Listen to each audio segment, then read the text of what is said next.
मेरा एक प्रश्न है और मुझे उम्मीद है कि आप उसका सच-सच मुझे जवाब देंगे। कांग्रेस की कौन-सी ऐसी चीज़ है, जो आपको लगता है कि वो उसकी कमज़ोरी है, जिसको वैभव त्रिपाठी ठीक करना चाहेंगे?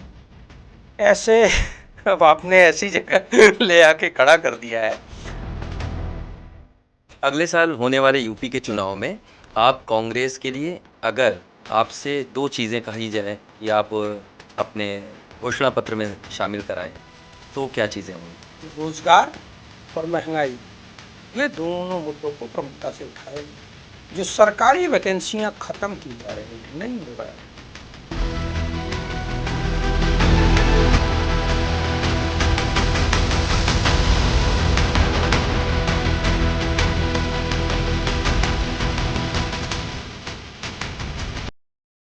क्या मैं ये मान लूँ कि इतना सशक्त प्रवक्ता इस समय इस प्रश्न से भाग रहा है? साथ ये जो पक्षपाती रवैया है, ये कम से कम आप ना करिए। वैभव जी, मैं अभी भी उस बात पे घूम के आ रहा हूँ कि कांग्रेस में कोई कमज़ोरी नहीं है या आप कोई कमज़ोरी देखना ही नहीं चाहते। तो ये मैं नहीं मानता, क्योंकि मैं आत्मा और विश्वनाथ को साक्षी मान के हर बात कहता हूँ। अगर 2 चीज़ें आपको कहा जाए कि संगठन के सुधार के लिए आपको अगर कांग्रेस में करनी हो, तो ये 2 चीज़ें मुझे ज़रूर आज आप बताएँ स्पॉट भाषा में। उनको चिन्हित करना चाहिए और ऐसे लोगों को ज़्यादा से ज़्यादा अवसर देना चाहिए। और मैं उसका एक उदाहरण दूँ, एक बेहद सामान्य गरीब परिवार से आने वाला बगल के ही राज्य मध्य प्रदेश में क्या कांग्रेस इस तरह की बात नहीं कर रही थी जहाँ पे उसको ज़्यादा सीटें नहीं मिल पाईं? तो इस पे आपका क्या कहना है? जीत हार जो है बहुत सारी चीज़ों पे डिपेंड करता है, लेकिन पूरे देश में और जब पूरा कैनवस देखते हैं तो ये तो आपको मानना ही पड़ेगा कि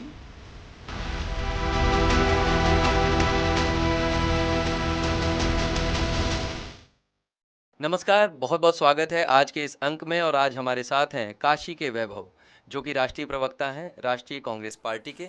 आज हमारे साथ इस स्टूडियो में वैभव त्रिपाठी जी, आपका हार्दिक स्वागत और अभिनंदन। वैभव जी, एक प्रवक्ता का असली काम क्या है? सच्चाई बयां करना या पार्टी लाइन के हिसाब से ही अपनी बातें करना? देखिए, प्रवक्ता पार्टी लाइन की ही बात करता है। सच्चाई भी आवश्यक है, क्योंकि मैं भारतीय राष्ट्रीय कांग्रेस का प्रवक्ता हूँ, प्रतिनिधि हूँ। जनता के मूल मुद्दों पे चर्चा होनी चाहिए। तो इस वजह से आज जब झूठ बोलने वाली सत्ता काबिज है, जो वो कहती कुछ है और होता कुछ है, तो कांग्रेस का प्रवक्ता सच्चाई के साथ खड़ा होता है और भारतीय जनता पार्टी के लोग झूठी दलीलें दे रहे होते हैं। तो मैं ये मानता हूँ कि कांग्रेस का प्रवक्ता होना मतलब पार्टी का भी पक्ष रखना है और सत्य के साथ खड़े रहना भी है। एक अच्छी बात फिर से निकल कर के आई है जो आप अभी मुझे बता रहे हैं कि जब सामने वाला कोई प्रवक्ता झूठ बोल रहा होता है और उस समय कभी ऐसा हुआ कि आपके पास कोई जवाब ही नहीं सूझ रहा है, ऐसा कोई ऐसा अवसर आया? नहीं, अभी तक इसलिए अवसर नहीं आया कि जब सामने वाला झूठ बोल रहा हो तो आपके पास जवाब तो होता ही है। आपके पास ज़रूर जवाब होगा। और ये समझ आता है, ये लगता है कि जब एक सार्वजनिक मंच पे, एक नेशनल टीवी चैनल पे सत्ताधारी विपक्ष का जब प्रवक्ता झूठ बोल रहा होता है, तो ये लगता है कि ये अपनी आत्मा को मार कर किस तरीके से जनता को धोखा देने का काम कर रहा है। ये भी लगता है कि हमको सच दिखाना है, बताना है, तो उसके उस झूठ का पर्दाफाश करना हमारा दायित्व बनता है। इसलिए मैं उसके ऊपर तो तरस आता है, क्योंकि उसकी मजबूरी है कि वो सत्ता के झूठ को जनता के बीच में ले आए और भ्रम की स्थिति पैदा करे। लेकिन हमने हमेशा ही सच की बात करनी है और कांग्रेस के प्रवक्ता के रूप में मैं जनता को सच से वाकिफ़ कराना अपना पहला धर्म समझता हूँ और मैं यही करता हूँ। कांग्रेस का प्रवक्ता होना पैशन है, प्रोफेशन है या मिशन है? बेसिकली मेरे लिए तो ये तीनों है। मैं राजनीति में पैशन के लिए हूँ। मैंने समाज सेवा को प्रोफेशन के रूप में चुना है और प्रवक्ता भी मैं बाय प्रोफेशन ही हूँ। और मिशन ये है कि जो अंतिम कतार का व्यक्ति है, जो गरीब है, वंचित है, शोषित है, उसकी आवाज़ उठाने वाला कोई नहीं है। तो बतौर कांग्रेस प्रवक्ता मैं इसको अपने मिशन के रूप में लेता हूँ और मैं उस गरीब की आवाज़ उठाना अपना धर्म समझता हूँ। इन सब बातों से अलग थोड़ी सी एक ऐसी चर्चा करेंगे जिसमें व्यक्तिगत जीवन पे कुछ बात आपसे करेंगे। राष्ट्रीय प्रवक्ता से पहले वैभव त्रिपाठी किस परिवेश से आए हैं, कहाँ गांव है, कैसे लोगों के बीचों में से निकलते हुए आप वहाँ तक पहुँचे हैं? देखिए, बाल्यकाल से ही चूँकि हमारे परिवार में स्वतंत्रता संग्राम सेनानी जिसे कहते हैं, हमारे दादाजी 42 के आंदोलन में प्रतिभागी थे और देश के लिए उन्होंने इसमें भाग लिया था और उनका ये मानना था शुरू से। हमने उनसे यही सीखा कि लक्ष्य नहीं है। जो देश के आंदोलन की लड़ाई में हम गए तो ये नहीं था कि आज़ादी के बाद हमको लाभ लेना है। ये हमने उनके जीवन में देखा है। वो कर्मकांडी ब्राह्मण थे, अब वो नहीं है, लेकिन वो हमेशा से ये कहते थे कि देश की आज़ादी की लड़ाई किसी स्वार्थ के लिए नहीं थी। वो लड़ाई उस हर जन के लिए थी जो अपनी बात संवैधानिक मर्यादा में उठा सके। अंग्रेज़ों के समय दमन हो रहा था। जब भी कोई आज़ादी की आवाज़ बुलंद करता तो अंग्रेज़ उसके पीछे पड़ जाते थे, बेवजह के मुकदमों में फंसाते थे, जेल डालते थे, यातनाएं देते थे। यही कारण था उस दौर में भी बहुत सारे लोग इसमें नहीं भाग लेते थे जिनको अपने परिवार से प्रेम था, जिनको इन परेशानियों से, जेल यातनाओं से डर लगता था। वो लोग अंग्रेज़ों की हाँ में हाँ भी मिलाते थे या अपने कामों में व्यस्त रहते थे। सभी दुश्वारियों के बाद, चूँकि उस टाइम देश बहुत गरीब भी था, तो लोग दुश्वारियों के बावजूद चुप रहते थे। और जो दिलेर थे, जो ये मानते थे कि ये देश हमारा है और इस देश को आज़ाद कराना हमारा लक्ष्य है, करोड़ों देशवासियों को उनका अधिकार दिलाना हमारा लक्ष्य है, वो लोग इस आज़ादी की लड़ाई में लड़ते थे। तो चूँकि हम उसी बैकग्राउंड से आते हैं तो राजनीति में रुचि हमारी शुरू से थी। और दादाजी ने ये बताया कि बेटा, लाभ लेने के लिए राजनीति नहीं है। एक बार की बात है, किसी ने उनसे कहा,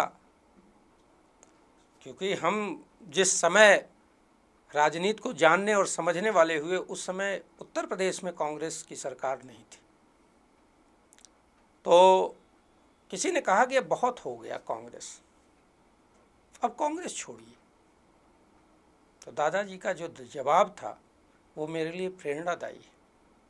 उन्होंने कहा कि ये जो विचार है ना, ये वस्त्र नहीं है जो अब मैला हो गया है, अब इसको बदल के दूसरा धारण कर लिया जाए। ये विचार जीवन के अंतिम सांस तक है। ये विचार ये है कि समतामूलक समाज की स्थापना हो, गरीबों के हक की आवाज़ बुलंद की जाए। और उनका ये मानना था कि संविधान रहेगा तो सबको अधिकार मिलेगा। वो बात मुझे हमेशा झंझोड़ती है कि जब भी गरीब की आवाज़ कोई दबाए तो हाँ, सहज रूप से खड़े होने की आवश्यकता है। एक बात मैं अभी बता देता हूँ, पिछले महीने की बात है।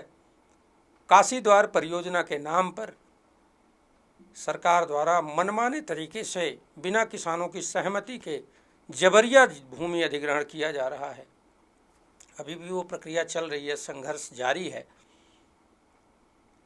मैं ऐसे ही कचहरी किसी से मिलने गया था और वो किसान जो मुझसे अपरिचित भी थे, लेकिन वो मुझे जानते थे, उन्होंने कहा कि गुरुजी, हम जिलाधिकारी को ज्ञापन देना चाहते हैं क्योंकि सर वहाँ प्रशासन, पुलिस बड़ा उत्पीड़न कर रहा है और ज़बरदस्ती, हम ज़मीन नहीं देना चाहते हैं लेकिन ज़बरदस्ती ली जा रही है। तो मुझे ये सूचना थी कि केंद्रीय ग्रामीण विकास राज्य मंत्री, नाम लेना उचित नहीं है, केंद्रीय ग्रामीण विकास राज्य मंत्री वहाँ पर प्रेस कॉन्फ्रेंस कर रहे हैं। तो मैंने उनसे कहा कि अगर आप लोगों को कोई दिक्कत ना हो तो सीधे मंत्री महोदय से बात कीजिए, क्योंकि वो ग्रामीण विकास राज्य मंत्री हैं।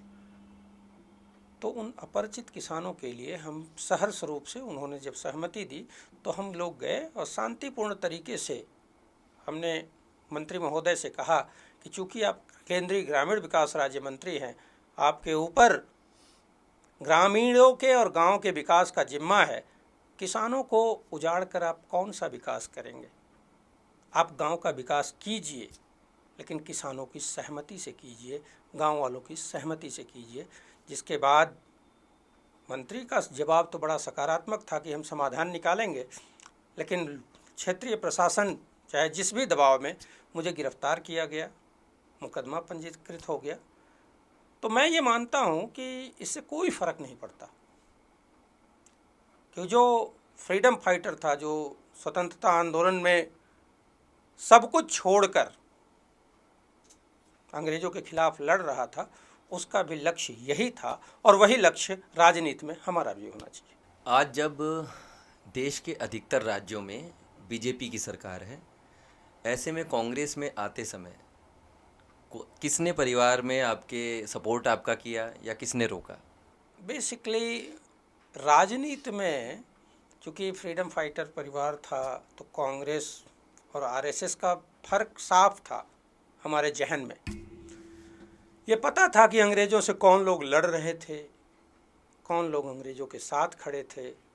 आज़ादी होने के बाद भी कौन लोग कह रहे थे ये आज़ादी नकली है, और किन लोगों ने देश को निर्माण बढ़ाने में और किन लोगों ने देश को आगे ले जाने में अपनी भूमिका निभाई, और कौन लोग सांप्रदायिक हिंसा फैला रहे थे, ये सब स्पष्ट था।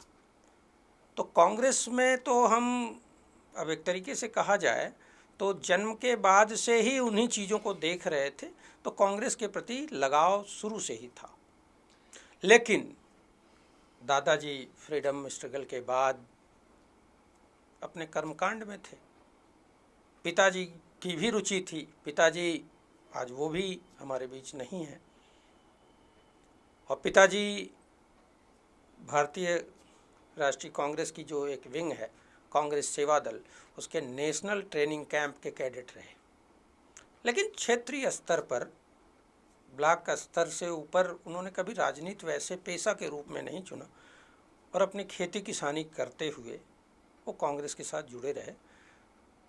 तो उनका ये मानना था, क्योंकि बहुत तेज़ी से समाज बदल रहा था, स्वार्थ लोगों का हावी होता जा रहा था, कांग्रेस बहुत लंबे समय से अभी सत्ता में नहीं है उत्तर प्रदेश में, तो उनकी ये रुचि थी कि आप नौकरी कीजिए, व्यवसाय कीजिए, लेकिन राजनीति में न जाएं। लेकिन एक इत्तेफाक से एक कार्यक्रम हुआ हमारे गांव के बगल में, जिसका आयोजन मैंने ही किया था। तो जो पर्यवेक्षक आए थे, कांग्रेस पार्टी के राष्ट्रीय पर्यवेक्षक, उन्होंने पिताजी को कहा कि आप बच्चे को रोकिए मत। उसके बाद पिताजी का ये था कि चलिए अच्छी बात है, कीजिए, लेकिन परिवार को देखते हुए, क्योंकि राजनीति में जब आप समाज के लिए लड़ने जाते हैं तो कहीं ना कहीं परिवार छूट जाता है, परिवार बहुत पीछे चले जाता है। उनकी ये चिंता थी हमेशा कि जब भी आप राजनीति में दो कदम आगे बढ़ाएं तो परिवार का भी थोड़ा ख्याल ज़रूर रखिए, क्योंकि निस्वार्थ भाव से जब आदमी राजनीति में आगे बढ़ रहा होता है तो परिवार की बहुत सारी चीज़ें उससे दूर हो जाती हैं। ये कष्ट मुझे उनकी आंखों में दिखता था। और पिताजी मेरे 2024 में उनका स्वर्गवास हो गया। उनके आँखों में ये दर्द भी था और एक खुशी भी थी। उनके आखिरी शब्द मेरे साथ जो सचेतन अवस्था में उन्होंने बोला था कि अब लगता है कि राजनीति में कुछ कर पाओगे, और ये तब कहा था जब मैं भारतीय राष्ट्रीय कांग्रेस के, ऑल इंडिया कांग्रेस के पैनल में बतौर पैनलिस्ट मुझे बिहार का कम्युनिकेशन कोऑर्डिनेटर बनाया गया था। राजनीतिक जीवन और पारिवारिक जीवन संतुलन कैसे बैठाते हैं?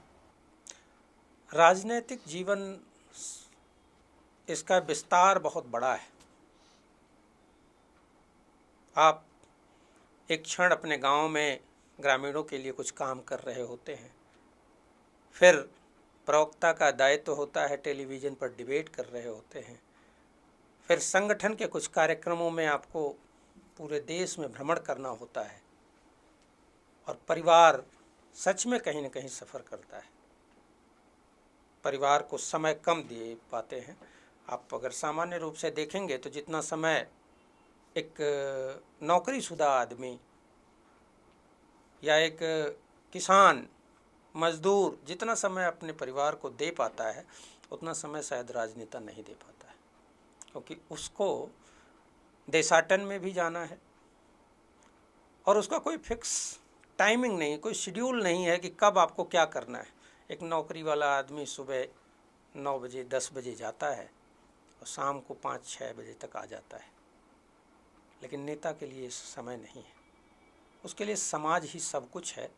समाज, गरीब, मजदूर, वंचित, शोषित, उसी की बात करना, और उसमें जब सत्ताधारी दल उत्पीड़न करने पर आ जाए तो मुझे वही अंग्रेज़ों का उत्पीड़न याद आ जाता है।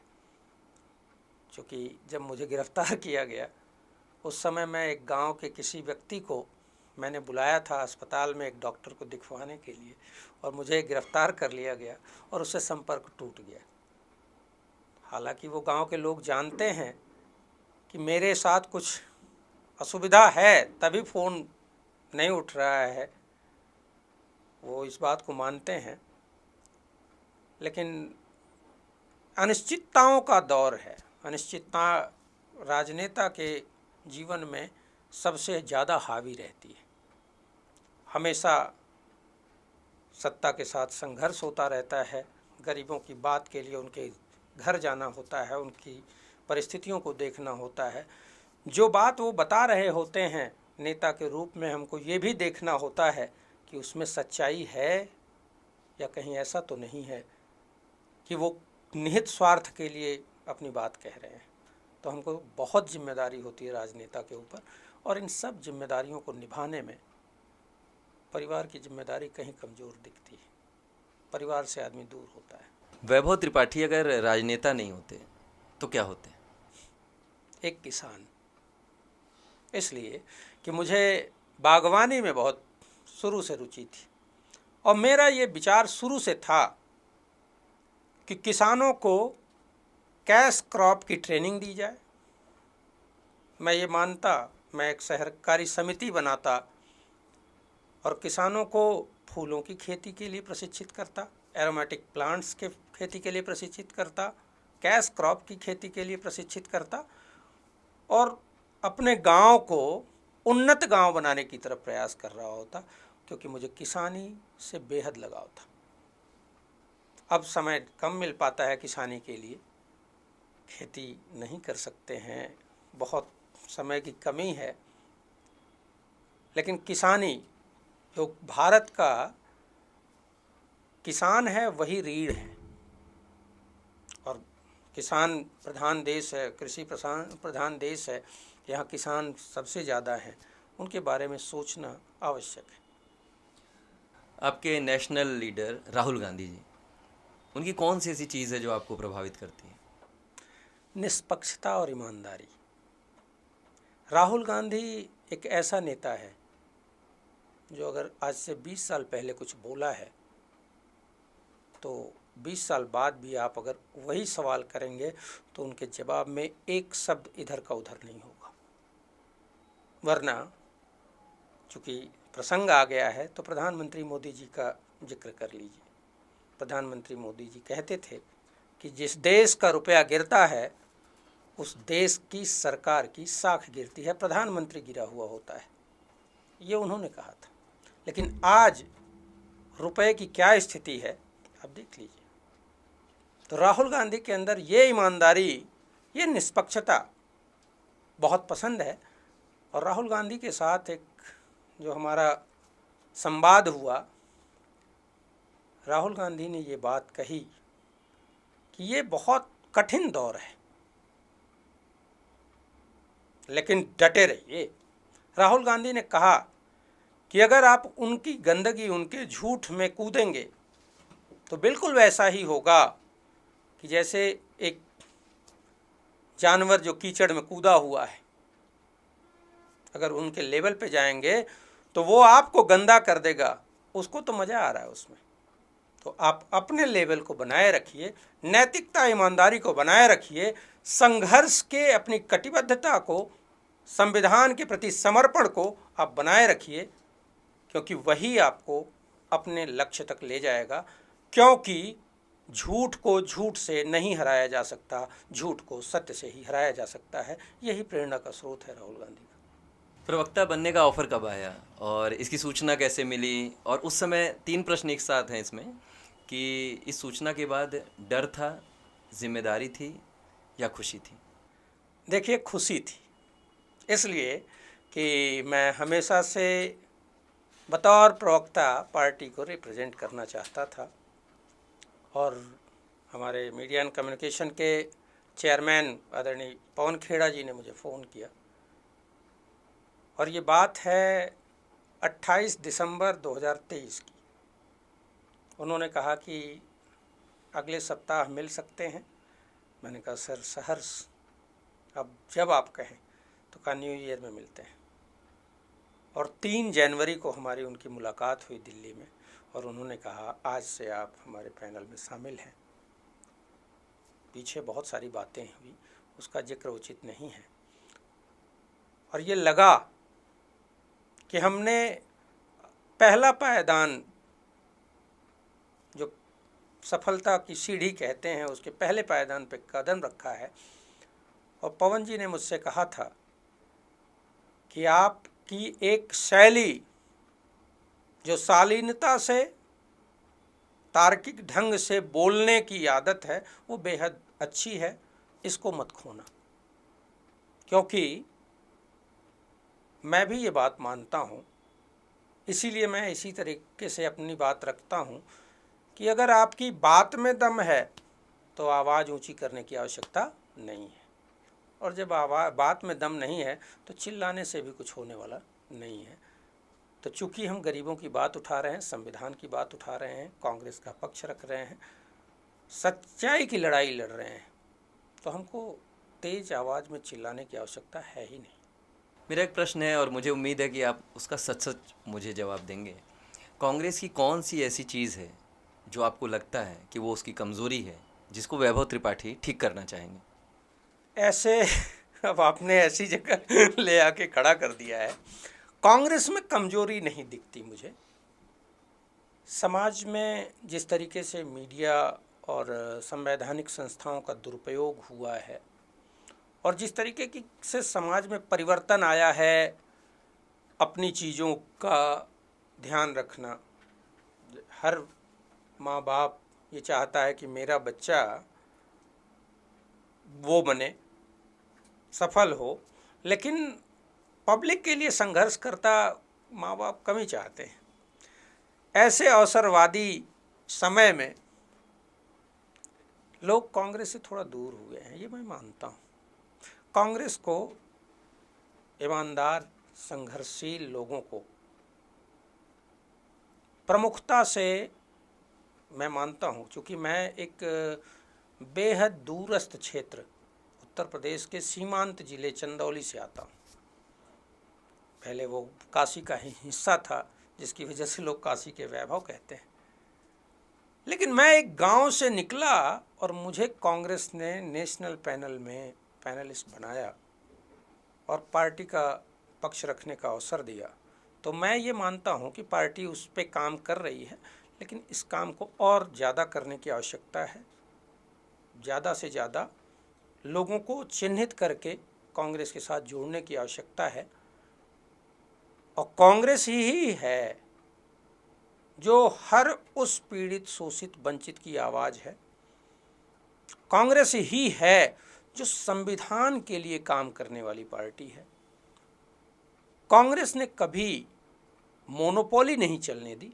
आज राहुल गांधी जी जब बात करते हैं कि सिर्फ 2 कारोबारी अडानी अंबानी के लिए ये सरकार काम कर रही है, तो ये कांग्रेस का बेसिकली जो मूल चरित्र है वो दिखता है कि कांग्रेस कॉरपोरेट को भी आगे बढ़ाना चाहती है, लेकिन उस गरीब आदमी के, उस किसान के कीमत पर नहीं। कांग्रेस विकास चाहती है लेकिन किसानों की कीमत पर नहीं। कांग्रेस विकास चाहती है उस किसान का भी, उस गरीब का भी, उस मजदूर का भी। इसी कारण कांग्रेस हर सब की बात करती है। ये सरकार है जो डेली एक नया एजेंडा सेट कर देगी जिससे मूल मुद्दों पे बात ना हो, चाहे वो धार्मिक बात हो। धर्म एक बहुत संजीदा मसला है और धर्म की जब बात होने लग जाती है तो आदमी बाकी चीज़ों को भूल जाता है।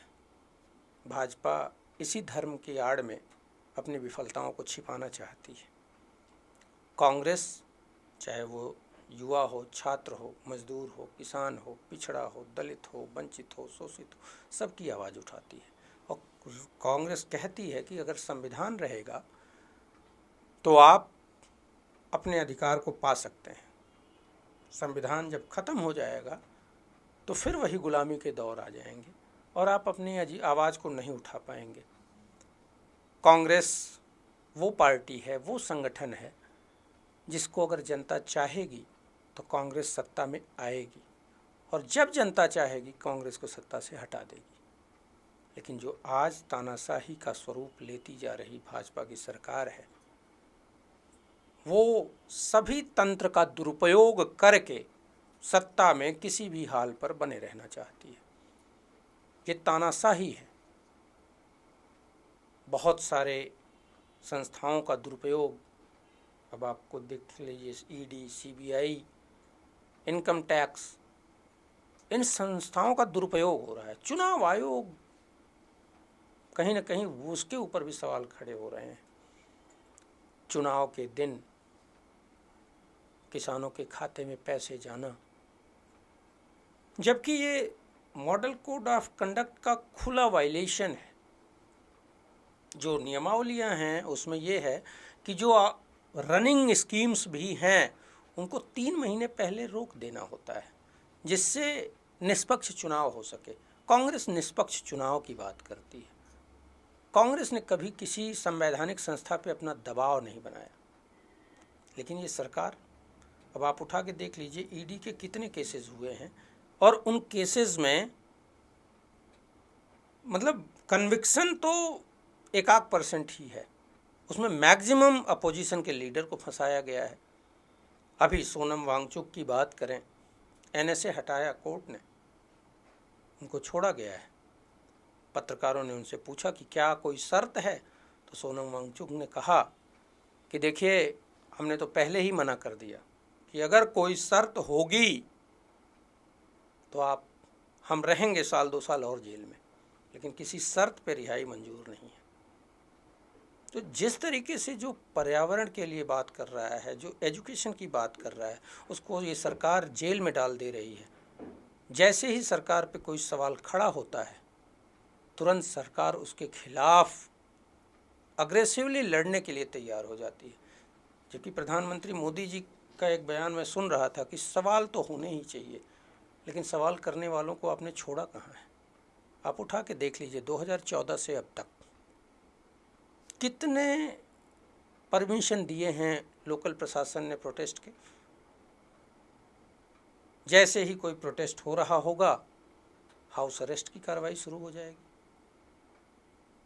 आपको याद करना चाहिए, हाउस अरेस्ट जो कह रहे हैं ना, 1942 को अगस्त क्रांति 8 अगस्त आधी रात को लोगों को अरेस्ट कर लिया गया जितने कांग्रेस के नेता थे, और उस अगस्त क्रांति 9 अगस्त को जो क्षेत्रीय लोग थे उन्होंने उस आंदोलन को शुरू किया। तो जिस तरीके से हर उस विरोध की आवाज़ लोकतंत्र में विरोध होना ही चाहिए, ये बात सभी कहते हैं। पूरी उम्र वाजपेयी जी सत्ता का विरोध ही करते रहे, नरेंद्र मोदी जी, मुरली मनोहर जोशी, आप उठा के देखिए इतिहास। जम्मू कश्मीर में तिरंगा लाल चौक पे फहराने की जब बात मुरली मनोहर जोशी जी कर रहे थे, मोदी जी भी संभवतः वहाँ के प्रभारी थे। जब वहाँ सिक्योरिटी थ्रेट था तो उस टाइम पे नरसिम्हा राव जी प्रधानमंत्री थे। उन्होंने कहा कि उनको एयरलिफ्ट करिए और लाल चौक पहुँचाइए, तिरंगा फहराना उनका लक्ष्य है, वो वहाँ तिरंगा फहराएंगे, ये उनका लोकतांत्रिक अधिकार है। हमने कभी नहीं रोका किसी विरोध को। अन्ना हजारे हमारे खिलाफ क्या क्या कहते थे, हमने नहीं रोका, हमने हर किसी की बात सुनी।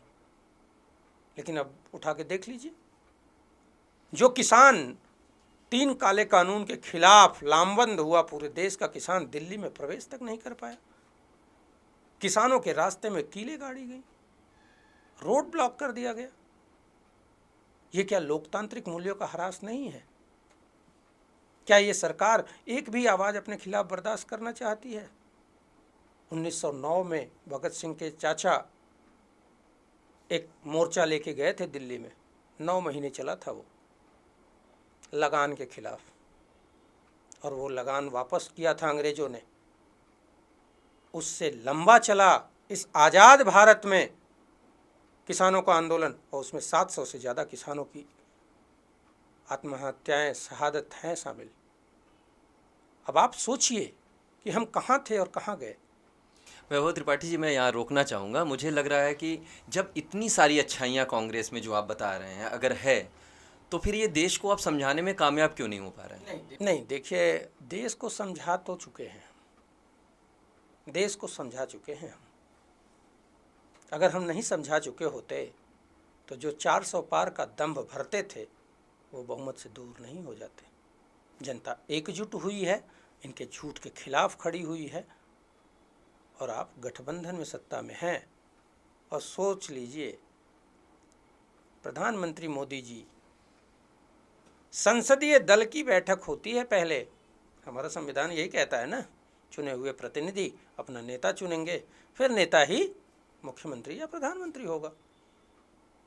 आप मुझे बता दीजिए कि भाजपा संसदीय दल की बैठक 2024 चुनाव के बाद कब हुई? नहीं हुई। सबसे पहले एनडीए की बैठक हुई, जिसमें प्रधानमंत्री जी ने होशियारी से अपने आप को नेता चुनवा लिया। अब उसके बाद बीजेपी संसदीय दल की बैठक का महत्व क्या रह गया? ये हुआ। अगर ऐसा नहीं होता, अगर भाजपा संसदीय दल की बैठक में जाते मोदी जी, तो ये भी संभावनाएं थीं कि ये गडकरी जी, शिवराज जी, राजनाथ जी, बहुत सारे दावेदार खड़े हो जाते। तो ये सत्ता पाने के लिए और सत्ता पर काबिज रहने के लिए मोदी जी कुछ भी करने को तैयार हैं, और यही हो रहा है। वैभव जी, मैं अभी भी उस बात पे घूम के आ रहा हूँ कि कांग्रेस में कोई कमज़ोरी नहीं है, या आप कोई कमज़ोरी देखना ही नहीं चाहते? देखिए, ऐसा है कि बाबा तुलसी ने कहा, सुमत कुमत सबके उड़ रहे हैं, ठीक है। तो ये मैं नहीं मानता, क्योंकि मैं आत्मा और विश्वनाथ को साक्षी मान के हर बात कहता हूँ। मैं वो बात नहीं कहता जिसमें मुझे बाद में ये अफसोस हो कि हमने गलत बोला। तो कमियां हो सकती हैं, लेकिन ब्रॉडर पर्सपेक्टिव में जब आप देखेंगे कि देश हित में जब ये बात हो रही थी कि सरकार का एडमिनिस्ट्रेटिव खर्चा बढ़ रहा था, तो डॉक्टर मनमोहन सिंह जी से ये कहा गया कि पेट्रोलियम पे कुछ सेस बढ़ा देते हैं, सब मीट आउट हो जाएगा। तो डॉक्टर साहब ने क्या कहा जानते हैं?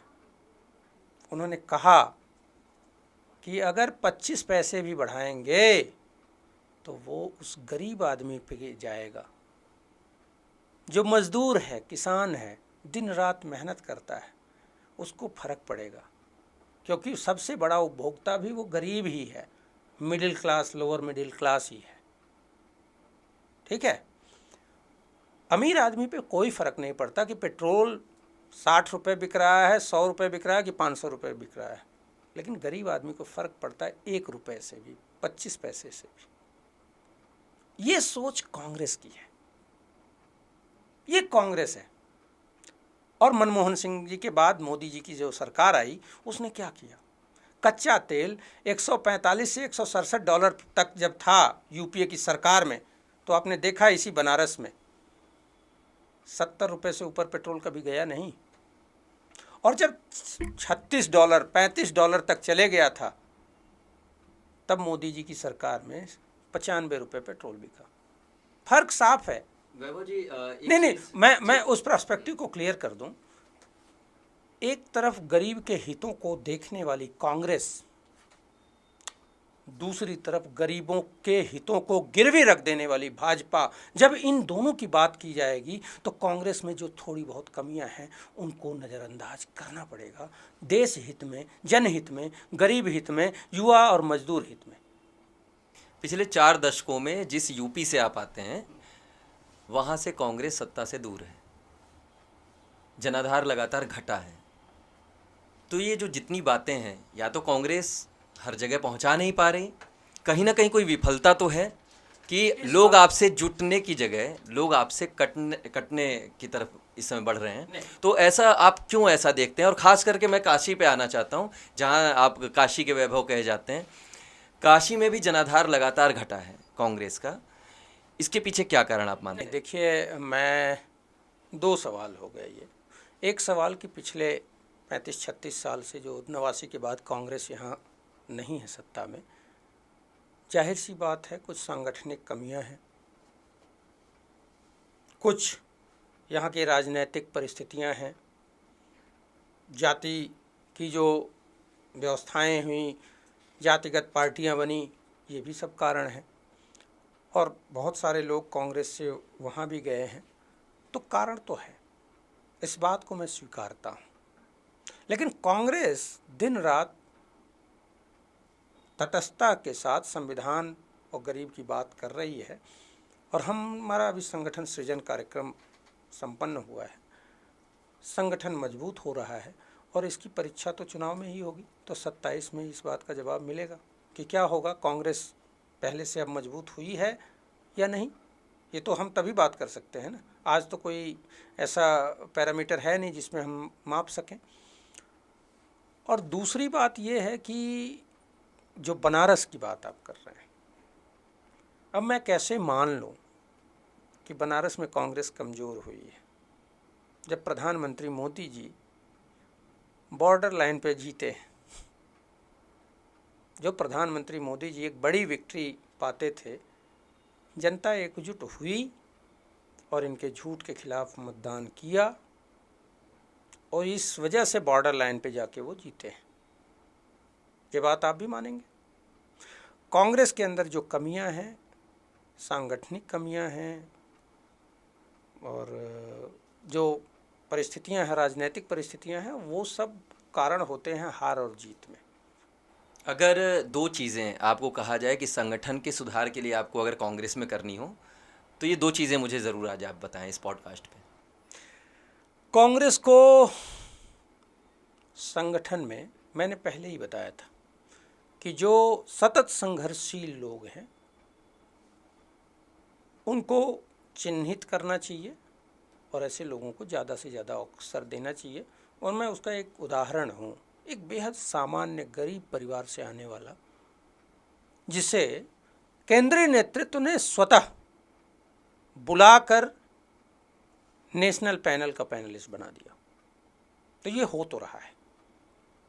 अब मैं ये मान सकता हूँ आपकी बात को कि इसको थोड़ा और बढ़ाने की ज़रूरत है, ज़्यादा ब्रॉडर रूप में करने की ज़रूरत है। दूसरी बात, समय ऐसा प्रतिकूल चल रहा है जब चुनाव आयोग, ईडी, सीबीआई, इनकम टैक्स, ये सब कंप्रोमाइज़ है। गोदी मीडिया वाह मोदी जी वाह के नारे लगा रही है, तब हमारी जिम्मेदारी और ज़्यादा बढ़ जाती है। और हम उस पर काम कर रहे हैं, निरंतर कर रहे हैं।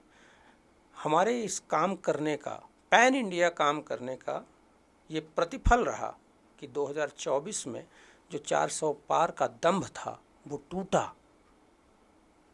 और ये सरकार, ये भाजपा बहुमत से भी दूर हो गई, बहुमत के आंकड़े तक भी नहीं पहुंच पाई। इस उत्तर प्रदेश में कांग्रेस उसमें एक मेजर फैक्टर थी कि जो भाजपा 75 सीट पर थी, 70 सीट पर थी, वो 35 पे आ गई, क्योंकि कांग्रेस गरीब की, किसान की, संविधान की बात कर रही थी।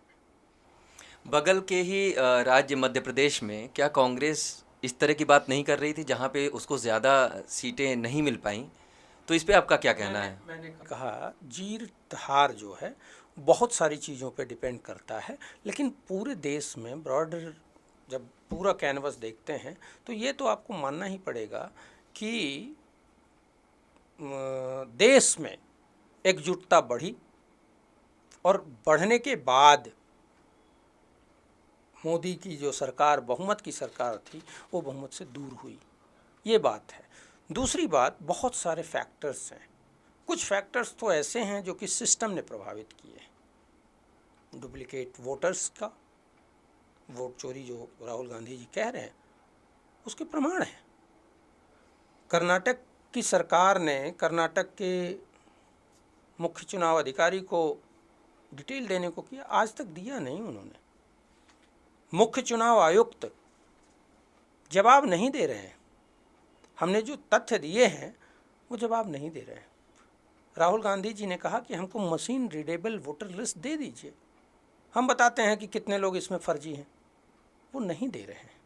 सीसीटीवी की फुटेज दीजिए वोटिंग सेंटर की, वो नहीं दे रहे हैं। और दलील क्या है? हम अपनी माताओं बहनों का सीसीटीवी कैसे, आखिर किस लिए सीसीटीवी लगाए गए? एक गरीब आदमी का सवाल जनता पूछ रही है ना कि भाई लाखों रुपए लगा के, करोड़ों रुपए लगा के जो हर वोटिंग स्टेशन पर, पोलिंग स्टेशन पर सीसीटीवी लगाया गया, आखिर किस लिए लगाया गया? जब उससे जांच नहीं हो सकती, वो किसी से शेयर नहीं हो सकती, तो आखिर किस लिए लगाया गया? हरियाणा में जो चुनाव परिणाम आए अनपेक्षित थे।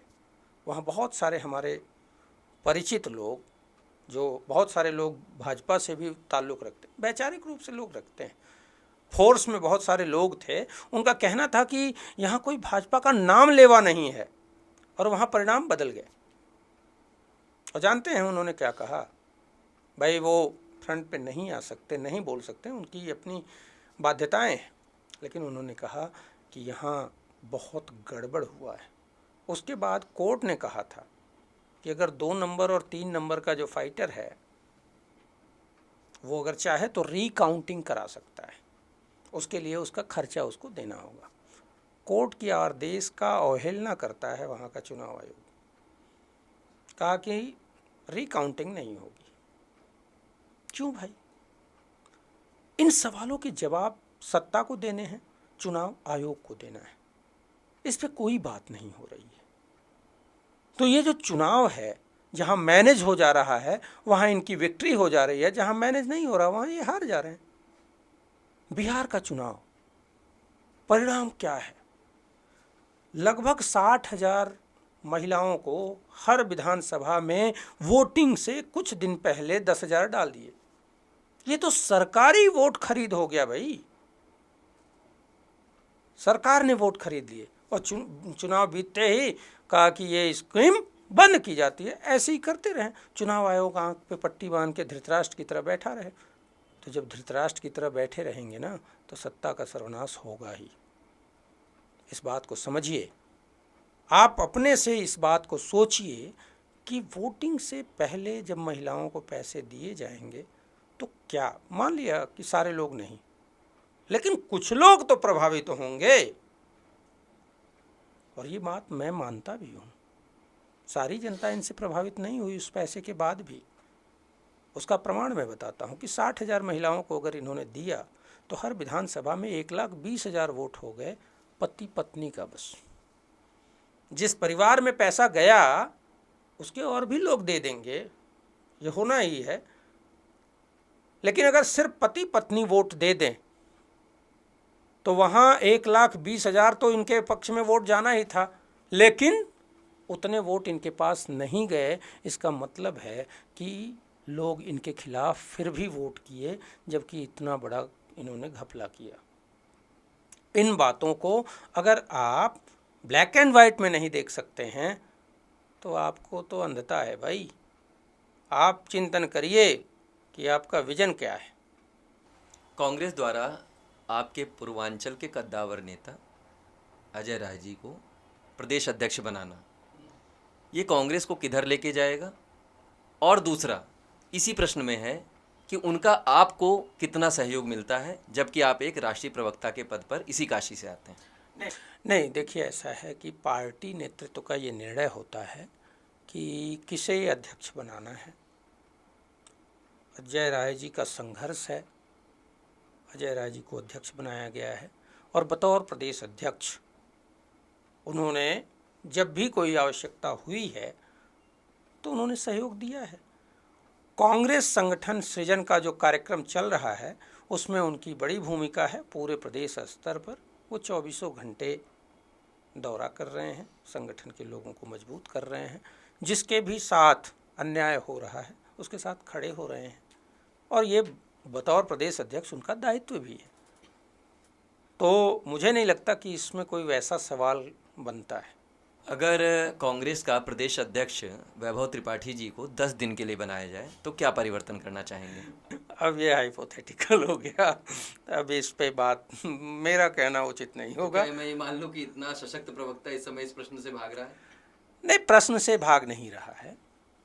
मुझे ये लगता है कि कांग्रेस में अगर मुझे कहना हो, मुझे इस दायित्व को दिया जाए तो इस दायित्व में मैं सबसे पहले सभी फ्रीडम फाइटर परिवार, सभी गांधी आश्रम से जुड़े परिवार और सभी पुरातन कांग्रेसियों को एनलिस्ट करके उनको जिम्मेदारी सौंप दूंगा। और मुझे ये लगता है कि जो भी फ्रीडम फाइटर का वंशज है वो देश समाज से उतना ही प्रेम करता है जितना उनके पूर्वजों ने किया है। आज सवाल खड़ा होता है, इस बात को समझिए, जब संविधान सभा में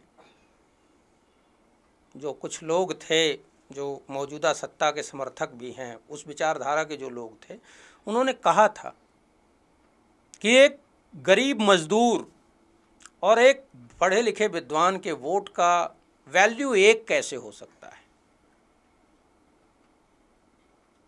तो उस टाइम कांग्रेस ने कहा था कि सभी देश के नागरिक हैं समान रूप से और सभी नागरिकों का मताधिकार एक होगा। ये सबको समानता के एक दायरे में रखने के लिए है। वो जो मूल भावना थी संविधान सभा की, जिसमें इस बात को पारित किया गया, हमारे भारत को ये गौरव हासिल है कि यहाँ पहले दिन से पुरुषों के बराबर महिलाओं को भी वोटिंग अधिकार है, मताधिकार का बराबर अधिकार है। आप यूरोपियन कंट्रीज को देखिए, वहाँ 100 साल बाद, लोकतंत्र स्थापित होने के 100 साल बाद महिलाओं को वोटिंग राइट मिले। लेकिन हमने गरीब, अमीर, पुरुष, महिला सबको समान वोटिंग राइट दिया। ये भारत को ही गौरव हासिल है। लेकिन आज वोट चोरी का जो आरोप है वो सत्यापित करता है कि ये जो सत्ता उन लोगों की है जो उस टाइम भी वोट में गरीब और अमीर का फासला देखना चाहते थे, आज उन्होंने ये फासला बना दिया है। जो गरीब आदमी है, किसान है, मजदूर है, वो अपने गांव में, अपने घर में एक बार में एक जगह सिर्फ वोटर है और कई बार उसका वोट वहाँ से भी कट जाता है। और जो अमीर आदमी है वो गांव में भी वोटर है, शहर में भी वोटर है, और उसका अगर 10 शहरों में मकान है तो वो 10 शहरों में वोटर है, तो उसके वोटिंग का राइट 10 गुना बढ़ गया। 10 जगह वो जाके कभी महाराष्ट्र में वोट देता है, कभी बंगाल में वोट देता है, कभी हरियाणा में वोट देता है, कभी दिल्ली में देता है, कभी बनारस में देता है, और कभी बिहार के किसी गाँव में जहाँ उसका मूल निवास है। तो ये जो बात थी उस समय, जो लोग नहीं कर पाए कि अमीर और गरीब में बड़ा फासला मताधिकार के रूप में किया जाए, वो आज कर रहे हैं। इसी का बात राहुल गांधी भी कर रहे हैं और इस बात का जवाब नहीं दे पा रहा है चुनाव आयोग। और चुनाव आयोग चूंकि जवाब नहीं दे पाता है तो भाजपाई हमलावर होकर भाजपाई जवाब देने लगते हैं। भाजपा तो आप पे बाद में हमलावर हो रही है। आपके कांग्रेस में ही एक धड़ा है जो राहुल गांधी की जगह प्रियंका गांधी को पीएम मटेरियल मानता है। इस पे आपका क्या? नहीं, ये कही सुनी बातें हैं। मुझे ऐसा नहीं लगता। और एक चीज़ और, देखिए राहुल गांधी जी जिम्मेदारी लेने वाले तो क्या व्यक्ति। पीएम सुनिए मटेरियल प्लीज। राहुल गांधी जी को मानते हैं कि नहीं मानते? क्यों नहीं, राहुल जी भी पीएम मटेरियल हैं। हमारे वहाँ बहुत सारे नेताओं की एक लंबी लिस्ट है जो कि प्रधानमंत्री पद के योग्य हैं। राहुल और गांधी के कम बाद से कौन ऐसा लगता है जो गांधी परिवार से अलग है और नहीं, पीएम मटेरियल? अब मैं आपको मैं नाम जानना नहीं नहीं, चाहूंगा। डॉक्टर मनमोहन सिंह जी जब प्रधानमंत्री वो तो बन अब के आए, आपके अरे साथ उस अरे तरह प्लीज सक्रिय राजनीति में प्लीज नहीं है। प्लीज प्लीज प्लीज, मैं वही कह रहा हूँ। जो ये आपका आरोप है ना, ये आरोप 2004 से पहले का भी है भाजपा की तरफ से, मैं आपको नहीं कह रहा हूँ। लेकिन ये आरोप पहले से भी था और कांग्रेस ने वो करके दिखाया है। सोनिया गांधी जी प्रधानमंत्री बनेंगी, विदेशी मूल, बहुत सारी बातें चलती रहीं। जब चुनाव में वाजपेयी जी की सरकार हार गई तो प्रधानमंत्री के पद की बात जब आई तो सोनिया जी ने मना कर दिया कि हम नहीं बनना चाहते।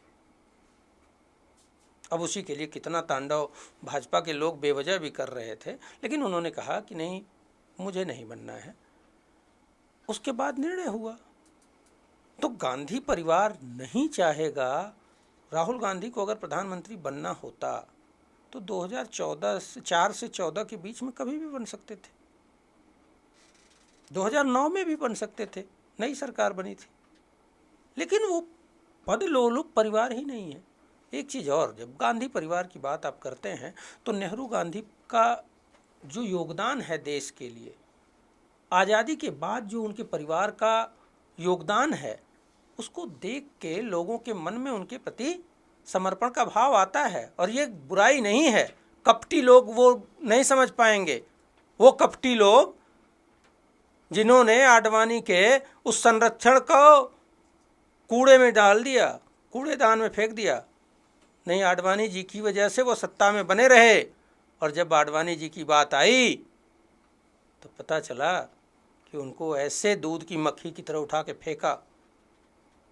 आपको वो वीडियो नहीं याद है जब आडवाणी जी ऐसे हाथ जोड़ रहे हैं और प्रधानमंत्री मोदी जी उनकी तरफ देख भी नहीं रहे हैं?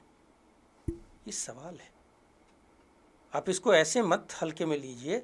जिसका समर्पण वही दिखा सकता है जो ईमानदार हो, जो कृतज्ञ हो। कृतज्ञ लोग कभी समर्पण नहीं दिखा सकते, वो सिर्फ स्वार्थ में जीते हैं।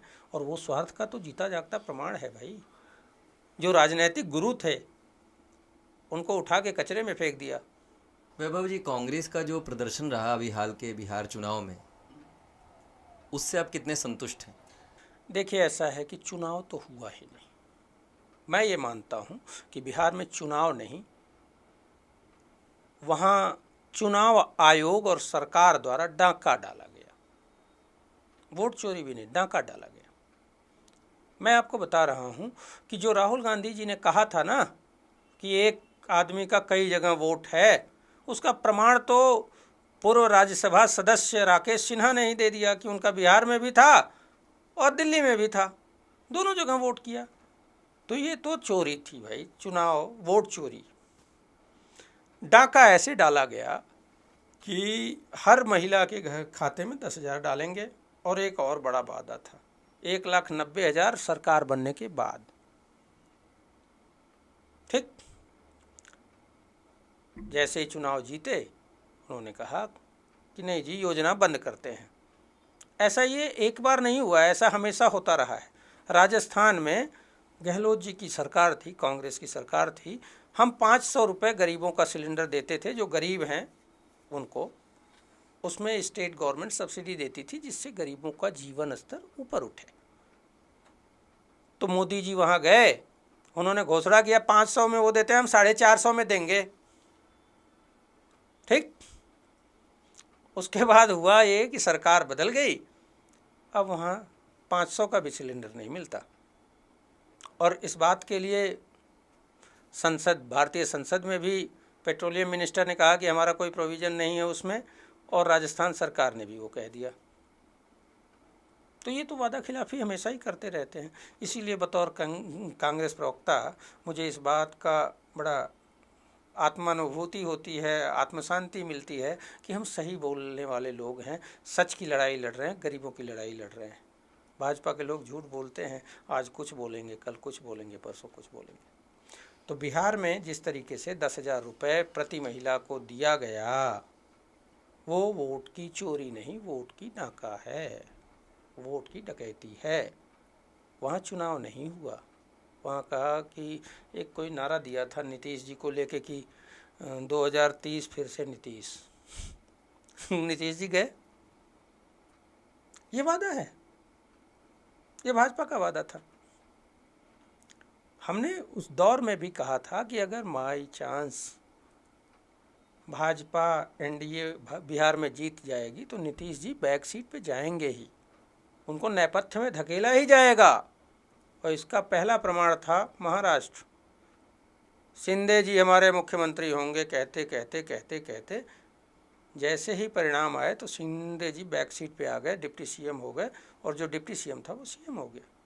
तो ये लोग कभी किसी वादे को पूरा नहीं करते हैं। झूठ बोलना इनकी फितरत है, चुनावी जुमले इनकी आदत है।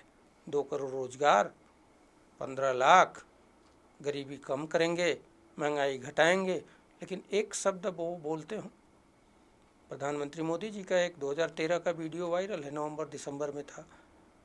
उन्होंने कहा कि इतना बड़ा चुनाव होने जा रहा है, सरकार एक महंगाई का म बोलने को राजी है, लेकिन आज वो खुद नहीं बोल रहे हैं। आज किसी भी देश के ज्वलंत मुद्दे पे किसानों के, गरीबों के, मजदूरों के कुछ नहीं बोलते हैं। प्रधानमंत्री जी निष्पक्ष पत्रकारों से भी डरते हैं, इसीलिए तो गांव में चर्चा होती है कि बहुत डरपोक है। तो वो प्रेस कॉन्फ्रेंस से डरते हैं। नहीं, इस बात पे मैं आपसे पूछना चाह रहा हूँ कि मोदी जी पत्रकारों से डरते हैं और उन्हीं पत्रकारों को आप गोदी मीडिया कहते हैं, तो इसका नीरशिर विवेक ये कांग्रेस कैसे कर पाती है? एग्जैक्टली, बड़ा सही बात। प्रधानमंत्री मोदी जी 2014 में बने, उससे पहले का इतिहास उठा लेते हैं।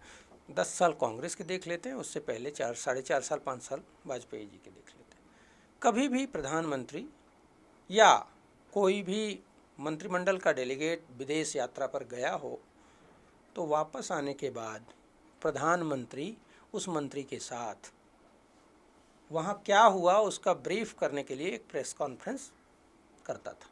ये परंपरा रही है।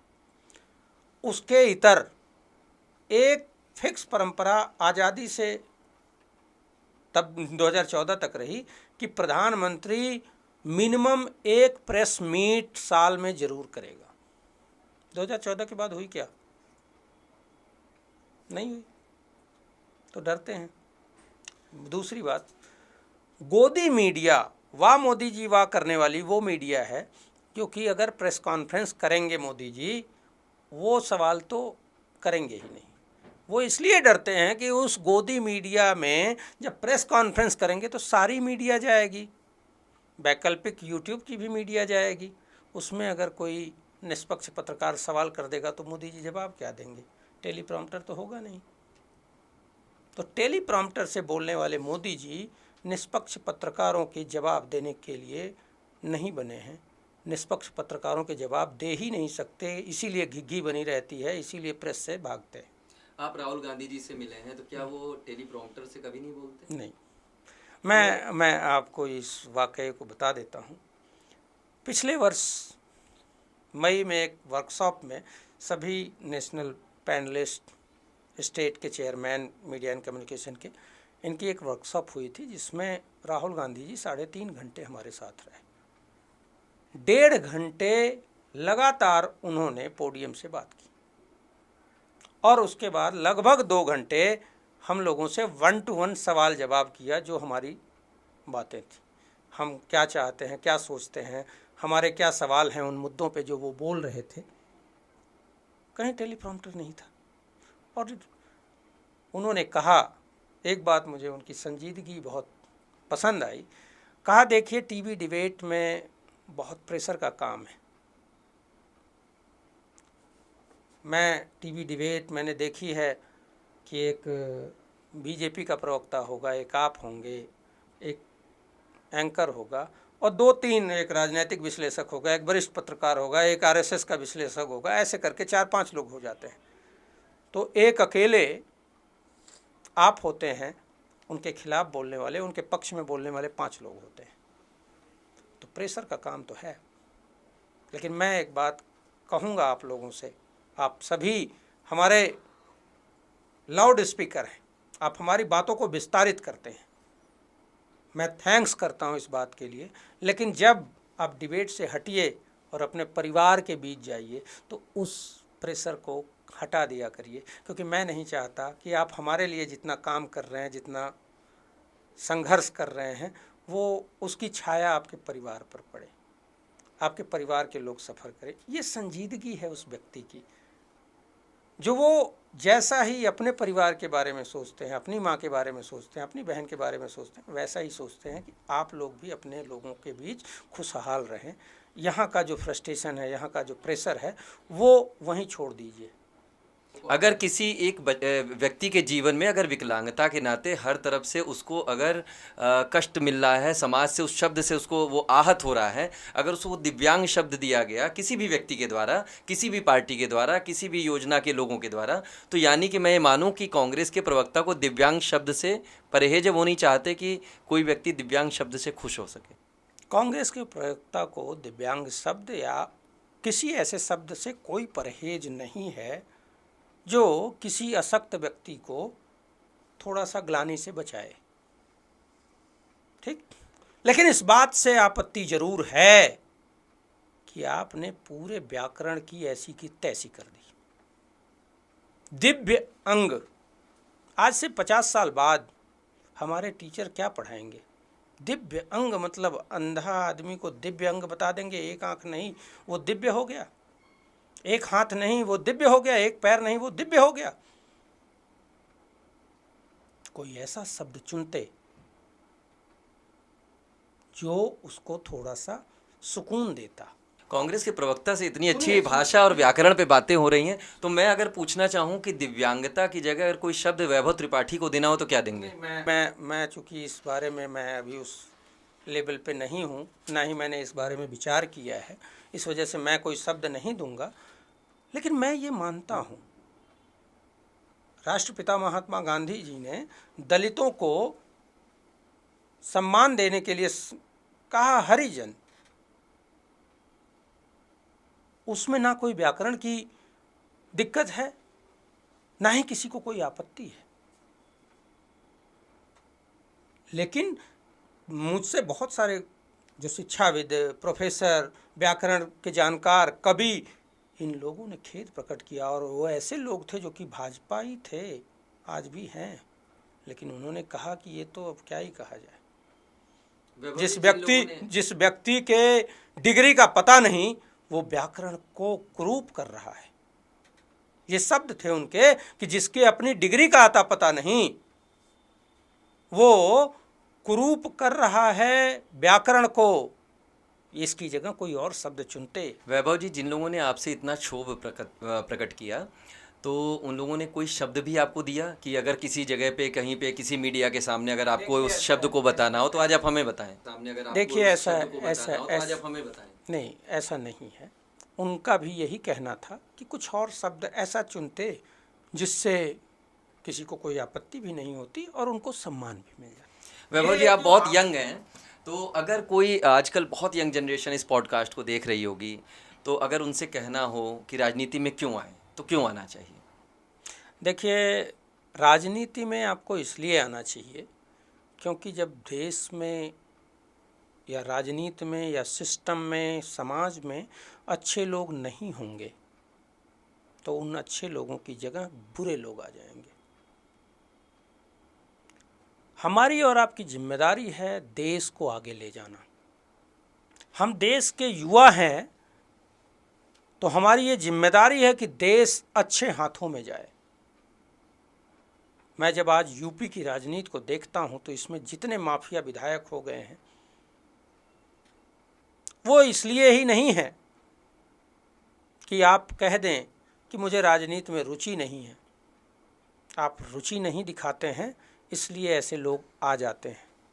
वो धन बल, बाहुबल के बदौलत सत्ता में काबिज हो जाते हैं। अब जब बाहुबली, अपराधी, माफिया सत्ता का हिस्सा होगा तो वो आपके विकास या देश के विकास के लिए क्या ही सोचेगा। तो अगर आप अपने बच्चों का भविष्य उज्जवल देखना चाहते हैं तो आपको राजनीति में रुचि लेनी चाहिए। राजनीति में रुचि मैं इसलिए कह रहा हूँ कि हर व्यक्ति विधायक सांसद नहीं बन सकता, पार्षद, मेयर, अध्यक्ष नहीं बन सकता, लेकिन आप अगर रुचि लेते हैं तो आप अच्छे और बुरे की बात भी सोचते हैं, उस पर चिंतन करते हैं कौन अच्छा है कौन बुरा है। आप अगर एक अच्छे व्यक्ति को वोट करते हैं तो वो आपके उज्जवल भविष्य के लिए काम करेगा। लेकिन अब अगर आप एक माफिया, एक अपराधी प्रवृत्ति का चयन करते हैं तो वो भ्रष्टाचार फैलाएगा, समाज में भय का माहौल बनाएगा और आपके बच्चों का भविष्य ही अधर में लटक जाएगा। इसलिए युवाओं को खासकर मैं कहना चाहूँगा कि आप राजनीति में रुचि लीजिए, पार्टिसिपेट करना है तो पार्टिसिपेट कीजिए और इस बात का ज़रूर चिंतन कीजिए कि आपका प्रतिनिधि साफ सुथरा, शिक्षित, स्वच्छ छवि वाला हो, अपराधी या माफिया ना हो। वैभव जी, एक चीज़ अगर मैं आपसे जानना चाहूँ कि इतने दिनों से आप राष्ट्रीय प्रवक्ता के एक दायित्व को आप निभा रहे हैं, तो क्या कभी सत्ता दल के किसी बड़े नेता का फ़ोन आया कि आप आकर के उस पार्टी में ज्वाइन करें जहां अधिकतर नेता इस समय जाना चाह रहे हैं? और वैसे मैं उस नेता का नाम न लूं तो ऐसा कई बार हुआ कि लोगों ने ये बात हमको कही कि आप अटल जी की तरह नेता अच्छे हैं लेकिन गलत पार्टी में हैं। ये शब्द हमसे कई लोगों ने कहा, भाजपा के कुछ नामचीन नेता थे और कुछ समर्थक, कार्यकर्ता या क्षेत्रीय नेता थे। लेकिन मैं ये मानता हूँ कि मैं देश का इतिहास जानता हूँ, भाजपा की पृष्ठभूमि में खड़ी रहने वाली आरएसएस का इतिहास जानता हूँ और कांग्रेस के काम जानता हूँ। तो जब विचारधाराओं को चुनने की बात हो तो मैं उसको चुनूंगा जो सभी की बात करे, जो हर उस व्यक्ति की बात करे जिसके साथ अन्याय हो रहा है। कांग्रेस अन्याय के खिलाफ गरीबों की आवाज़ है, इसलिए मैं कांग्रेस में हूँ। और मैंने हमेशा ही उन लोगों को कहा कि राजनीति मेरे लिए कोई धंधा या व्यवसाय नहीं है। राजनीति मेरे लिए मेरा पैशन है, मेरा जुनून है। और वो जुनून तभी होता है जब आत्मा की सुनते हैं आप। तो ये कभी भी संभव नहीं है कि वैभव त्रिपाठी कभी भी भाजपा ज्वाइन करें। वैभव जी, अगर आप कह रहे हैं कि ऐसा कभी भी नहीं हो सकता कि वैभव त्रिपाठी किसी और पार्टी में जाए, मैं किसी एक दल की बात नहीं करना चाहता, कहीं से भी कुछ अच्छा ऑफर आ सकता है, लेकिन अगर कुछ अच्छा ऑफर आता है और वैभव त्रिपाठी को अगर हम लोग किसी दूसरे दल में देखते हैं तो उस दिन वैभव त्रिपाठी क्या बोलेंगे? देखिए, मैंने आपको एक बात स्पष्ट कही कि वैभव त्रिपाठी कभी भी भाजपा में नहीं शामिल होंगे। ये तो अकाट्य है। इस बात के लिए सौरभ या किसी भी व्यक्ति को सवाल करने की कभी आवश्यकता नहीं पड़ेगी। इस बात के लिए मैं आश्वस्त कर सकता हूँ। तो यानी कि सपा और बसपा के लिए दरवाजे खुले नहीं, नहीं, ऐसे अब इस बात को इस तरीके से नहीं करना चाहिए। मेरी आस्था कांग्रेस में है, इसलिए है कि कांग्रेस ही है जो संविधान की रक्षा और लोक हितों की काम करने वाली पार्टी है। और मैं संतुष्ट हूँ कांग्रेस में, चाहे कुछ भी हो। मैं कांग्रेस का जो मूल विचार है, गांधीवाद, समानता, गरीबोन्मुखी विकास, उस विचार के साथ मैं जीवन पर्यंत रहूँगा। क्या वैभव त्रिपाठी संतुष्ट हैं कि आत्ममुग्ध हैं? नहीं, संतुष्ट है। आत्ममुग्ध होना की सिर्फ यही है क्योंकि जीवन चलायमान है, गतिमान है, तो चीज़ें बदलती हैं और आपके विचार उसके हिसाब से सेट होते हैं और आप अपने आप को देखते हैं कि आप कहाँ पर स्थित हैं। लेकिन मैं संतुष्ट हूँ इस विचार के साथ कि कांग्रेस ही वो विचार है, कांग्रेस की विचारधारा ही वो विचार है जो गरीबों के उत्थान की बात सोचती है, देश के विकास की बात सोचती है, संविधान की बात सोचती है। और मैं एक लाइन और कह दूं अगर, कि कांग्रेस, संविधान और सनातन, ये तीनों एक पथमार्गी है, तीनों ही समानता की बात करते हैं। कांग्रेस समानता की बात करती है, संविधान सबके बराबरी की बात करती है, और सनातन भी सर्वे भवन्तु सुखिनः सर्वे सन्तु निरामयाः, तो सनातन भी वही बात करता है। तो मैं कांग्रेस, संविधान और सनातन तीनों को एक पथमार्गी मानते हुए कांग्रेस की विचारधारा के साथ था, हूँ और रहूँगा। बंगाल चुनाव में इस बार कांग्रेस की सरकार बन रही है या ममता दीदी की? देखिए, अभी ममता जी की सरकार है और कांग्रेस वहाँ एक ऐसा प्लेयर है जो सांप्रदायिक ताकतों को रोकने के लिए सतत देश भर में प्रयासरत है। हम यही चाहते हैं कि देश में नफरत फैलाने वालों की सत्ता ना हो, और हम इसी के लिए संघर्षरत हैं। वैभव त्रिपाठी जी, अभी भी मेरा क्वेश्चन वहीं आ रहा है कि यानी कि बंगाल में आप बी टीम की तरह लड़ेंगे कि फ्रंट पे? नहीं, बी टीम तो नहीं कह सकते। ऐसा है कि कांग्रेस अपनी राजनीति कर रही है और कांग्रेस कभी भी किसी की बी टीम नहीं बन सकती है, क्योंकि कांग्रेस का जो विचार है वो इतना विशाल है कि लोग उसके अंदर समाहित हो जाते हैं। कांग्रेस किसी के अंदर समाहित नहीं होती। कांग्रेस नफरत की राजनीति के खिलाफ सदैव खड़ी रही है और हमेशा लड़ती रहेगी। बंगाल चुनाव में मुस्लिम तुष्टीकरण, इसको आप किस तरह से देखते हैं? ये कितना इस चुनाव में एक बहुत बड़े फैक्टर के तौर पे आप इसको देखिए, मैं ये मानता हूँ कि बंगाल चुनाव तो अभी चूँकि होने वाला है, इस वजह से आप चर्चा कर रहे हैं, लेकिन पूरे देश में जो भाजपा की सरकार है वो पूरे देश में अपनी विफलताओं को छिपाने के लिए मुस्लिम तुष्टीकरण या सांप्रदायिक ध्रुवीकरण की बातों को आगे उठाती है और हिंदू मुस्लिम करके अपनी विफलताओं को छिपाना चाहती है। जबकि जनता ये जान चुकी है, वो चाहे हिंदू जनमानस हो या मुसलमान, सब जानते हैं कि भारतीय जनता पार्टी सिर्फ और सिर्फ नफ़रत फैला रही है और नफ़रत फैलाकर अपना राजनीतिक रोटी सेक रही है। अब हिंदू मुस्लिम सब जागरूक हो रहे हैं, एकजुट हो रहे हैं, और वो युवाओं के रोजगार के लिए, स्वास्थ्य शिक्षा के लिए और देश के विकास के लिए भाजपा के खिलाफ गोलबंद हो रहे हैं। इस चीज़ पे मैं चाहता हूँ कि आप ज़रूर मुझे बताएं कि इस चीज़ को आप कैसे बैलेंस करते हैं कि एक तरफ राष्ट्रीय स्तर पे आप सभी अलायंस एक साथ होते हैं और जब क्षेत्रीय स्तर पे कहीं पे किसी राज्य में चुनाव हो रहे होते हैं तो आप लोग अलग अलग लड़ते हैं। इस तरह का बैलेंस कैसे कर पाती है कांग्रेस? नहीं, देखिए ऐसा है कि ऐसा इस वजह से कि पैन इंडिया कांग्रेस पार्टी जिस विचार के साथ खड़ी है, क्षेत्रीय स्तर पर कई दल होते हैं और जब कई दल हो जाते हैं तो कहीं न कहीं सबके अपने हित टकराते हैं।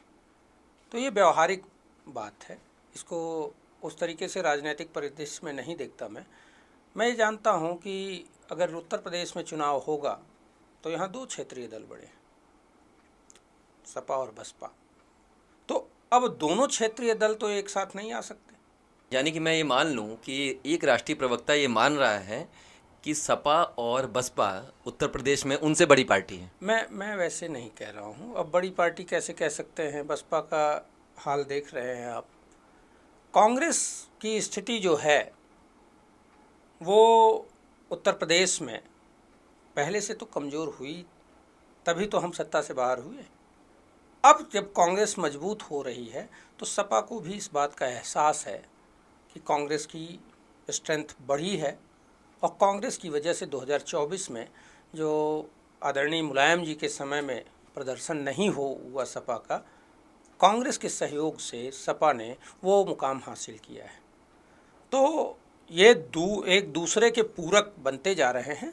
और जनता का ये विचार है कि अगर भाजपा जो प्रशासनिक दुरुपयोग, संस्थाओं के दुरुपयोग, धन बल बाहुबल के साथ सत्ता पे काबिज होना चाहती है, गरीबों के हितों को गिरवी रखना चाहती है, अगर इसको रोकना है तो इसके सामने एक मजबूत गठबंधन होना चाहिए। और ये दोनों जिम्मेदारी, ये जो जिम्मेदारी है ये दोनों दलों के ऊपर है। वो समाजवादी पार्टी भी समझ रही है, वो कांग्रेस भी समझ रही है। और मुझे ये लगता है कि जो जनमानस की भावना है वो प्रदेशों में दिखेगी गठबंधन के रूप में। और इसका निर्णय तो अंततोगत्वा नेतृत्व को करना है, सपा नेतृत्व करे, कांग्रेस नेतृत्व को करना है। तो इस पे मेरा अभी कुछ कहना उचित नहीं है। लेकिन जनभावना यही है कि विपक्ष का जो वोट बिखर जाता है और बिखराव की वजह से जो भाजपा को लाभ मिलता है वो कम किया जाए, बिखराव कम से कम हो और इस जन विरोधी भाजपा सरकार को उखाड़ फेंका जाए। सारे घटक दलों को एक साथ लेकर के एक, जिसको आप इंडिया कह रहे हैं, मैं इंडिया अलायंस बोल रहा हूँ, वो एक साथ आकर के एक व्यक्ति के खिलाफ जब एक चुनाव की घोषणा करते हैं तो आपको कहीं ऐसा तो नहीं कि आप जानबूझ करके मोदी का कद एक विराट व्यक्तित्व के तौर पे बना रहे होते हैं? नहीं, ऐसा नहीं है। देखिए, चुनाव में एक प्रधानमंत्री होता है, उसके खिलाफ 48 दलों का गठबंधन भाजपा ने भी बनाया, एनडीए। ऐसा तो नहीं है कि वो डॉक्टर मनमोहन सिंह जी सरकार में थे और परिणाम बदले एनडीए की सरकार बनी। तो जब चुनाव में जाते हैं और वोटों का बिखराव रोकना लक्ष्य हो तो उसमें ऐसा नहीं होता कि किसी को बड़ा बना रहे हैं, किसी को छोटा बना रहे हैं। और अगर मोदी जी बड़ा हैं तो मोदी जी ने तो 37 दलों का नेताओं का एक ठो फोटो जारी करवाया था। तो भाई हमारे वहाँ तो 37 दल नहीं थे, कम ही थे। तब तो आप ये मानते हैं कि राहुल गांधी मोदी से बड़ा नेता है। राहुल गांधी जी जनता की बात कर रहे हैं, महंगाई की बात कर रहे हैं, एलपीजी की किल्लत की बात कर रहे हैं, पीएम कंप्रोमाइज़ हो गए हैं, कुछ नहीं बोल रहे हैं, उसकी बात कर रहे हैं। लेकिन मोदी जी चुनाव प्रचार में व्यस्त हैं, मोदी जी चुनाव की बात कर रहे हैं। दोनों की प्राथमिकताएं हैं। प्रधानमंत्री मोदी को सिर्फ सत्ता चाहिए, चाहे वो प्रदेश की है, देश की है, उनको सत्ता से मतलब है। राहुल गांधी जनता की बात कर रहे हैं। राहुल गांधी ने हमेशा ही जहां भी जिसके खिलाफ अन्याय हुआ है उसकी आवाज़ उठाते रहे हैं। राहुल गांधी कह रहे हैं, राहुल गांधी ने कोरोना के समय ही कहा था कि हमको इंटरनेशनल फ्लाइट्स को रोक देना चाहिए जनवरी में, नहीं माना। हुआ क्या? मार्च में सब कुछ बंद हुआ। तो अगर विपक्ष के नेताओं को साथ लेते प्रधानमंत्री मोदी, अगर उनके अंदर अहंकार नहीं होता तो शायद इतनी बड़ी विभीषिका से हम बच जाते। नोटबंदी जैसा निर्णय हुआ, जनता लाइन में, सैकड़ों लोगों ने दम तोड़ दिया लाइन में। तो ये तुगलकी फरमान जारी करने वाले प्रधानमंत्री मोदी जी सिर्फ और सिर्फ सत्ता की बात सोचते हैं, कुछ अपने चंद बड़े कारोबारियों की बात सोचते हैं, जनता से उनका कोई लेना देना नहीं है। जबकि राहुल गांधी हर उस गरीब पीड़ित मजलूम के साथ खड़े हैं, हर उस गरीब की आवाज़ उठा रहे हैं जिसको सत्ता का समर्थन चाहिए, सत्ता का संरक्षण चाहिए। लेकिन सत्ता अमीरों को, बड़े लोगों को संरक्षण देने में व्यस्त है और ऊपर से प्रधानमंत्री कंप्रोमाइज़ है। जब कंप्रोमाइज़, देखिए, एक अगर सामान्य ढंग से बात करें कि अगर कोई नेता कंप्रोमाइज़ हो जाए तो जनता का जिम्मा है, जनता की जिम्मेदारी है कि उसको हटाएं। नहीं, उन जनता की जो चीज़ें हैं, उनके जो अधिकार हैं, वो भी कंप्रोमाइज़ होंगे और वो हो रहे हैं। एलपीजी, डीजल, पेट्रोल, इन सारे मामलों में।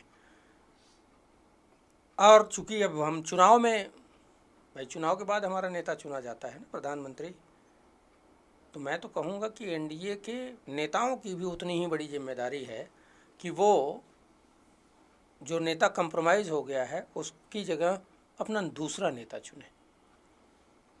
प्रधानमंत्री मोदी जी की भी शायद जान इसमें बच जाए कि जब वो पदच्युत हो जाएंगे तो अमेरिका उस तरीके से कंप्रोमाइज़ नहीं कर पाएगा, उस तरीके से ब्लैकमेल नहीं कर पाएगा जिस तरीके से अभी कर रहा है। अगले साल होने वाले यूपी के चुनाव में आप कांग्रेस के लिए अगर आपसे दो चीज़ें कही जाए कि आप अपने घोषणा पत्र में शामिल कराएं, तो क्या चीज़ें होंगी, और इन चीज़ों से कांग्रेस को आप किस स्टेटस पे अगले चुनाव में देखेंगे? देखिए, कांग्रेस रोजगार और महंगाई, ये दोनों मुद्दों को प्रमुखता से उठाएगी। रोजगार में जो सरकारी वैकेंसियां ख़त्म की जा रही हैं, नहीं हो रहा है, सबसे पहले तो हम उसी को भर देंगे। उतना करने से समाज में जितना बेरोजगारी का लेवल है वो नीचे आ जाएगा। तो जो अवसर सरकारी नौकरियों में जिन लोगों को मिल जाएगा, उनके अगल बगल उनके साथियों को, उनके भाइयों को बाकी रोजगार में सहूलियत हो जाएगी। अभी क्या है कि बनारस, सुबह बनारस, शाम बनारस, दिन भर रहता जाम बनारस। क्यों हुआ ऐसा हसर? क्योंकि रोजगार है ही नहीं। जो आदमी है वो एक टोटो उठा के सड़क पे उतर जा रहा है, रोजी रोटी उसकी पूरी नहीं चल पा रही है, वो परेशान उसमें भी है। पूरा शहर जाम है, लाखों पद खाली हैं, लेकिन ये सरकार पेपर लीक की सरकार बन के रह गई है। वैकेंसी निकालेगी, रद्द हो जाएगी वैकेंसी, या कोर्ट में चली जाएगी। ये वही लोग कह रहे थे ना, बहुत हुई बेरोजगारी पर हमलावर थे। और रोजगार, जो सरकारी पद खाली हैं वो तक नहीं भरा है इस सरकार ने, क्योंकि वो कर्मचारियों का भी शोषण करना चाहते हैं। जो एक अग्निवीर योजना इन्होंने लॉन्च कर दी फादरलैंड के नकल पे। मोदी जी फादरलैंड ऐसे नहीं कहते हैं, फादरलैंड ने इनको पेगासस दिया। पेगासस से ये नेताओं की जासूसी करते हैं। अब उसकी बात नहीं होने देंगे, उस पर जांच ही नहीं होने देंगे।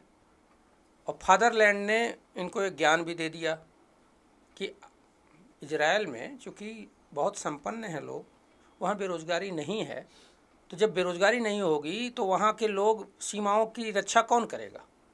तो इजराइल में ये कानून है कि 4 साल की आवश्यकीय सैन्य सेवा आपको देनी है अगर आप हृष्ट पुष्ट हैं, विकलांग नहीं हैं।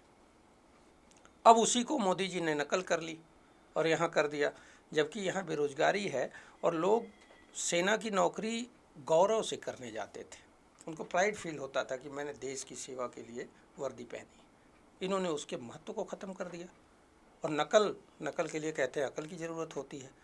ये बिल्कुल वैसे ही नकल कर लिया जैसे बचपन में कहानी पढ़ी थी, 2 गधे, एक के ऊपर नमक लदा था, एक के ऊपर रुई लदी थी, बीच में नदी आ गई। जो गधा था वो नदी में डुबकी मार दिया तो नमक पिघलने लगा, उसका भार हल्का होने लगा। तो दूसरा गधा जो था, आप समझ रहे होंगे किसकी बात हो रही है, दूसरे गधे ने भी डुबकी मार दी और रुई में पानी सोख गया, वो डूब गया। ये वाली स्थिति है। जो इजराइल का ये अग्निवीर कॉपी किया गया है, ये हमारे देश के लिए सेनाओं को कमज़ोर करने वाला एक योजना है, जिसको नहीं लागू किया जाना चाहिए था। इसका विरोध भी हुआ, युवाओं ने विरोध किया, लेकिन किसी ने विरोध सुना ही नहीं। विरोध का दमन कर दिया इन सरकारों ने।